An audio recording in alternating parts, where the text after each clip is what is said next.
உங்களுக்கு ஒரு அருமையான ஒரு த்ரில்லர் படம் பார்க்கணுமா? அப்போ இதை கேளுங்க. கண்டிப்பாக வந்து இந்த படத்தை டவுன்லோட் பண்ணி பார்ப்பீங்க. படத்தோட கதாநாயகன் பார்த்தீங்கன்னா ஒரு போலீஸ் அதிகாரி. அதுவும் பார்த்தீங்கன்னா நிறைய லஞ்சம் வாங்கக்கூடிய ஒரு போலீஸ் அதிகாரி. தன்னுடைய அம்மா வந்து இறந்துட்டாங்க. அதனுடைய இறுதிச் சடங்குக்கு வந்து வண்டியில் வந்து போயிட்டு இருக்காரு. போறவர் சும்மாவும் போலங்க. நல்லா தண்ணி அடிச்சுட்டு வண்டியை ஓட்டிட்டு வந்து போயிட்டு இருக்காரு. ரோட்ல வந்து பார்த்தீங்கன்னா திடீர்னு வந்து ஒரு நாய் வந்து குறுக்க வந்துருச்சு. சடனா வந்து வண்டியை திருப்புறாரு. ஆனால் அந்த நாய்க்கு பதிலாக வெளியில இருக்க ஒரு ஆளை வந்து ஏத்திட்டாரு.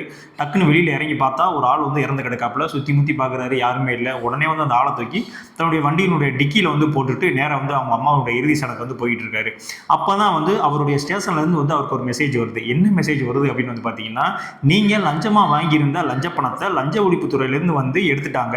இப்போ உங்களை அரெஸ்ட் பண்றதுக்கு வந்து உங்க அம்மாவோட இறுதி சடங்குக்கு நீங்க போயிருக்கிற விஷயம் உங்களுக்கு தெரியும். அதனால வந்து அங்க வந்துட்டு இருக்காங்க.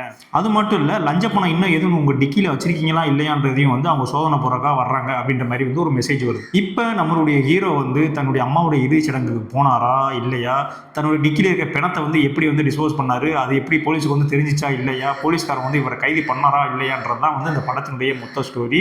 ஆக்சுவலாக வந்து இப்போ நான் சொன்னதே வந்து ஒன்லியான ஸ்டோரி தான். நீங்கள் படம் பார்த்தீங்க அப்படின்னா ரொம்பவுமே வந்து ஒரு விறுவிறுப்பாக இருக்கும். ஒரு கேட் அண்ட் மவுஸ் கேம் மாதிரி இருக்கும். நீங்கள் ஒரு செகண்ட் கூட அந்த படம் வந்து டல்லாக இருக்குப்பா, போர் அடிக்குப்பான்னு சொல்லவே மாட்டீங்க. அந்த அளவுக்கு வந்து பரபரப்பாக வந்து எடுத்து வச்சிருப்பாங்க. கிட்டத்தட்ட வந்து பார்த்தீங்கன்னா அந்த ஹீரோவுக்கும் வில்லனுக்கும் இடையில நடக்கக்கூடிய அந்த சேசிங் காட்சிகள், அவங்க ரெண்டு பேரும் வந்து ஆப்போசிட்டாக பேசுகிற காட்சியெல்லாம் பார்த்தீங்கன்னா மிரட்டி விட்டுருப்பானுங்க. ஸோ இந்த ஒரே நாளில் தான் வந்து நடக்க போகுது இந்த படம். இந்த படத்தினுடைய பேர் என்னன்னு பார்த்தீங்கன்னா எ ஹார்ட் டே. 2014 வந்து இந்த படம் வந்து ரிலீஸ் ஆயிருக்கு. பிரைம் வீடியோலேயே இருக்குது, தமிழ் டப்லேயே இந்த படம் இருக்குது. அது மட்டும் இல்லை, ஃபேமிலியோடய வந்து இந்த படத்தை பார்க்கலாம்.